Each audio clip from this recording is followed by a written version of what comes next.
कई हजारों शिक्षक फर्जीवाड़े तौर पर पकड़े गए, उनको बहाल किया गया, तो उनके जगह पर नए लोगों को नियुक्ति प्रक्रिया में अपनाई जानी चाहिए, उनको शामिल किया जाना चाहिए था।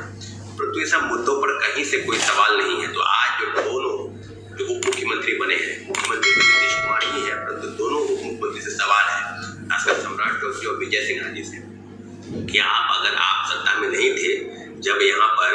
महागठबंधन की सरकार थी, तो आप स्पष्ट बोलते थे कि 40,000 पदों पर पूरक परिणाम जारी होने चाहिए। कई लोगों के जब प्रेस के लोग, इलेक्ट्रॉनिक मीडिया या प्रिंट मीडिया के लोग ये पूछते थे, तो आपने स्पष्ट कहा कि निश्चित रूप से जो धांधली हुई है DRE-1 में, उस सब पदों पर पूरक परिणाम जारी होने चाहिए, और पूरक परिणाम जारी होने के लिए जो भी समस्याएं हैं, सबके समाधान के लिए कि सरकार की तरफ से क्या योजनाएं हैं। तो फिर आज हम सवाल उन्हीं से पूछते हैं कि अगर आप सरकार में आ गए हैं, तो क्या इन सब बातों पर शिक्षक अभ्यर्थियों के जो पूरक परिणाम है वो जारी होंगे, या फिर इसी तरह की चीजों पर आपने जो घालमेल करने का प्रयास जो महागठबंधन की सरकार की है, जो कहने का मतलब BPSC के चेयरमैन अतुल प्रसाद जी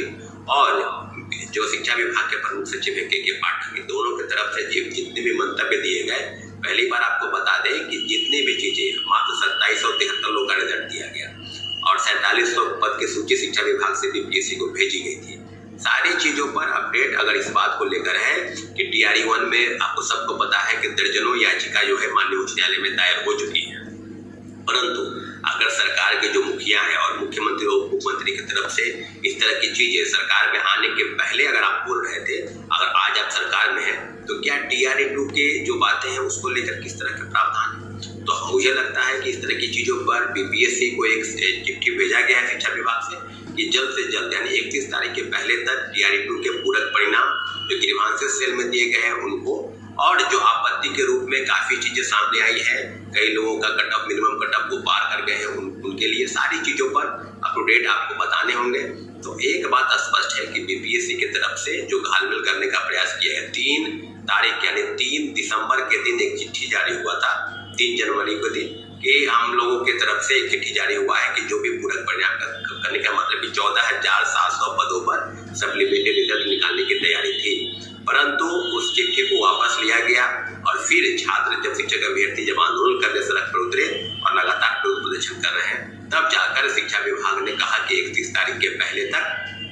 आप पूरक परिणाम जो भी लिस्ट है जो भेजा गया है, जो पद खाली है, सभी पर पूरक परिणाम जारी करने चाहिए। तो इस तरह की चीज सरकार बदल गई है, परंतु सरकार में जो लोग नहीं थे आज पुनः उप मुख्यमंत्री पद पर हुए हैं, तो उन डिप्टी CM से भी सवाल है और सरकार के नए गठन के बाद से NDA से भी सवाल है कि सत्ता में आने के बाद ये न हो कि जैसे महागठबंधन की सरकार में हुआ, आपको पूरक परिणाम के लिए DRE-1 करनी चाहिए। अगर आप पहल नहीं करते तो ये मान के चले कि भी सिर्फ सत्ता के लिए बस खेल होता है, और ये बस ये शिक्षक अभ्यर्थियों से, छात्रों से आपका कोई लेना देना नहीं, कोई सरोकार नहीं। इस सब मामलों को लेकर अगर NDA की सरकार संज्ञान नहीं लेती है, तो शिक्षक अभ्यर्थियों का बहुत बड़ा आंदोलन आपको देखने को मिलेगा। धन्यवाद, जय हिंद। दोस्तों, आपने स्पष्ट रूप से यहाँ पे सुना कि जो छात्र नेता सौरभ जी हैं उनका क्या कुछ कहना है। स्पष्ट रूप से उन्होंने एक ही बात यहाँ पे कहा है कि हर हाल में जो है अब सप्लीमेंट्री रिजल्ट को जो है वो जारी करना ही होगा,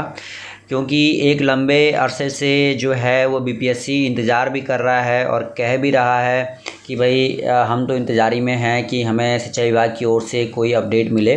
ताकि